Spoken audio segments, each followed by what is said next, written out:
Standard medication.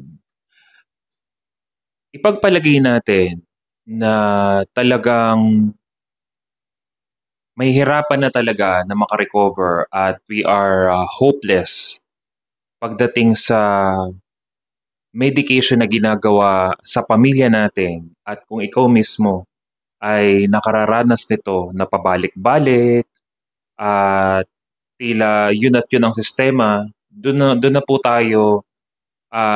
Ito na po yung bagay na nakinig natin sa mga seaman, sa mga nag-a-abroad, na mga member ng ating community, mga followers natin, sapagkat sasabihin sa akin, Coach, paano namang hindi ako maghahanap ng solusyon? Paano naman na dumating sa punto ng buhay ko na paglabas sa FYP ko ng mga vlog po ninyo, talagang nakatch po yung aking atensyon. Bakit? Sapagkat nung the way ng pagpapaliwanag po ninyo at the way ng mga taong natulungan po ninyo, sabi ko, bakit hindi ko subukan? Sapagkat yung standard medication na meron ang mga dalubhasa, mga expert, same pattern eh. For more than a decade, talagang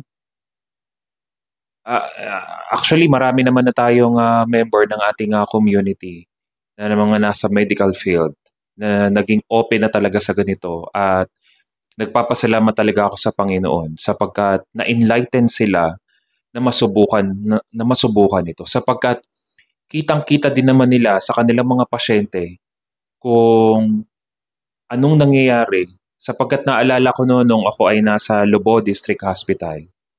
Yung ilan sa mga doktor ay may diabetes at yung way of eating talagang hindi talaga nababago.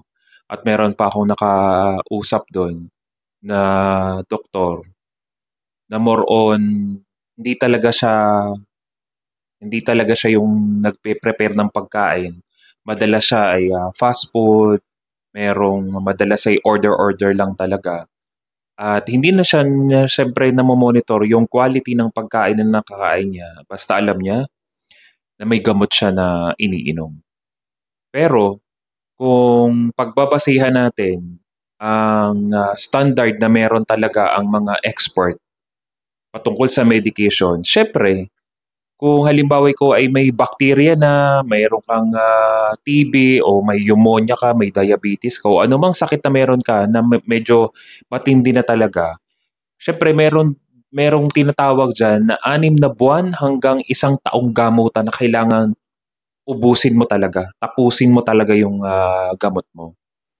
At kinakailangan talaga ma-address yung bacteria na meron sapagkat syempre, meron naman talaga tayong sinusunod na standard. But kung natapos na yung 6 na buwan at 12 buwan na gamutan, kailangan talaga isabay mo habang ina-address yung pinaka-health issues mo, kung may matindi talagang bacteria meron sa katawan mo na kailangan uminom ka ng antibiotic, kailangan mo talagang tapusin yun. But habang ina-address mo yun, kailangan isabay mo talaga magkaroon ka ng healthy lifestyle at makain mo talaga yung pagkain na makakatulong talaga sa'yo to nourish your body.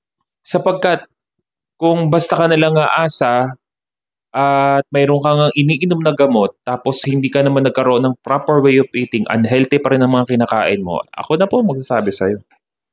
Habang buhay ka na sa medication na mangyari sa'yo.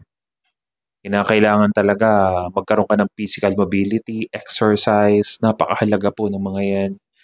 Kapag hanggang ngayon, hindi mo pa rin siya binabago, lagi ka pa rin nakaupo ka pa rin lagi ka pa rin nakahilata, ano pang mangyayari? Mananatili ka na lang dyan. Kung anong standard medication ang meron, ano gagawin natin? So stick with it.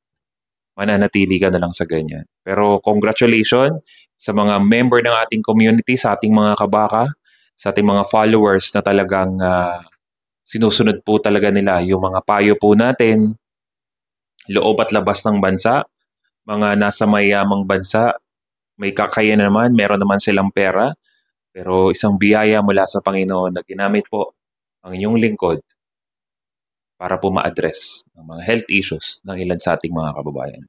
God bless everyone.